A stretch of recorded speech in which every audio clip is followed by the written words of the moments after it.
Hello everybody, my name is Tim Hughes. I'm the Director of Communications for Spirit Invest. Today it's my great pleasure to be speaking to Marc Wiese, who's the Managing Director of Warwick Wealth. And today, Marc, you're going to talk about the very important issue of succession planning for independent financial advisors. It's something that's become very, very prominent, and I believe Warwick has a particular view on succession planning. So let's have a discussion about it. So, do you think in South Africa that succession planning for financial advisors, do you think it's a concern or a major concern these days?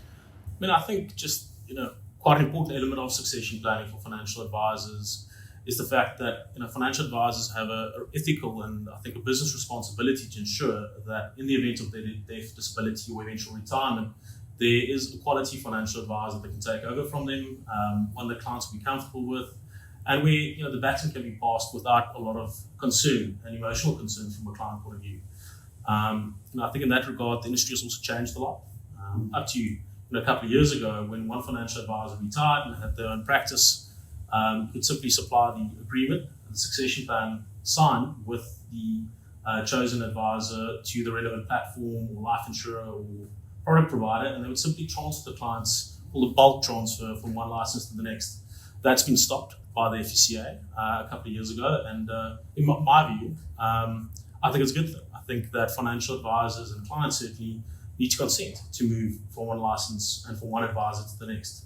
So the days of simply moving clients from one license to the next has come to an end, but clients need to consent and sign documents to be transferred.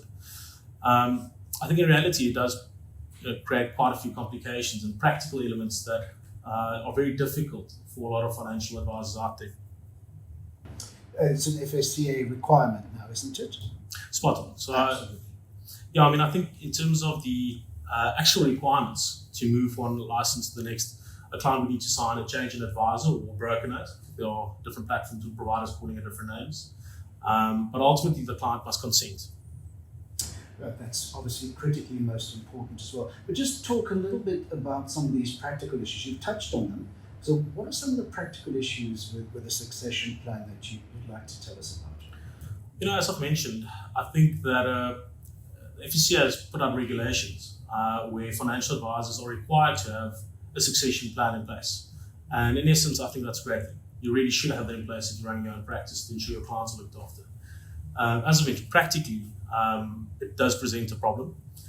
In a lot of cases, financial advisors are each other's succession plans out there. And if we imagine, financial advisor one, who's got his own 300 or 400 clients, who's the succession plan to financial advisor two, who's got his own 300 or 400 clients, practically, often they are not able to take on each other's clients. It's just too much work, too much paperwork, and from an administration and compliance point of view, makes it very, very cumbersome.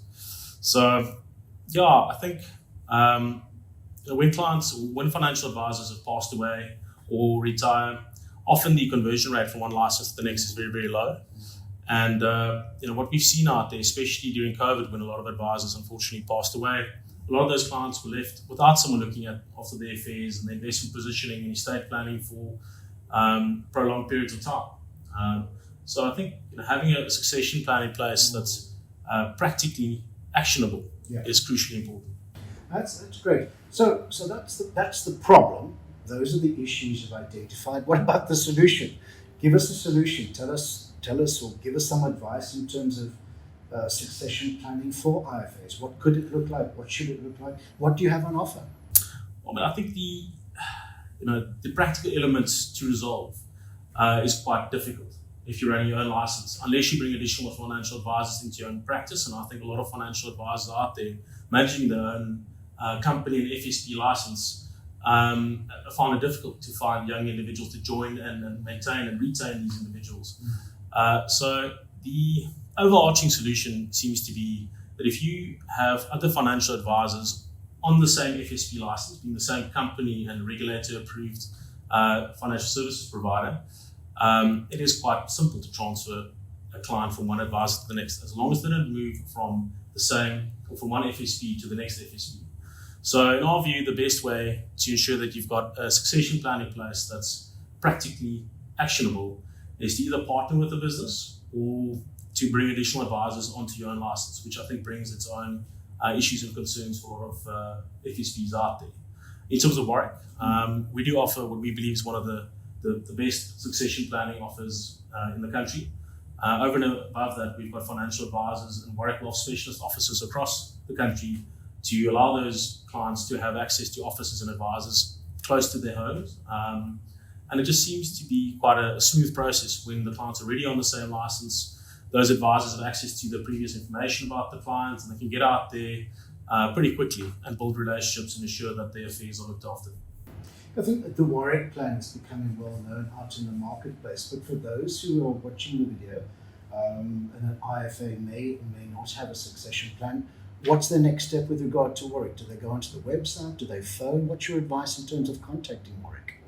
Yeah, I mean, Warwick's national footprint and actually of these type of succession plans has grown dramatically over the past decade or so. But if you're looking to find out more, please go onto the Warwick website and contact us and simply type in your details, and someone from Warwick will be in contact with you to arrange a friendly coffee and get to know each other a bit. We look forward to it. Mark, thanks very, very much indeed. Thanks for viewing. We look forward to speaking to you next time. Thank you. Thank you for listening.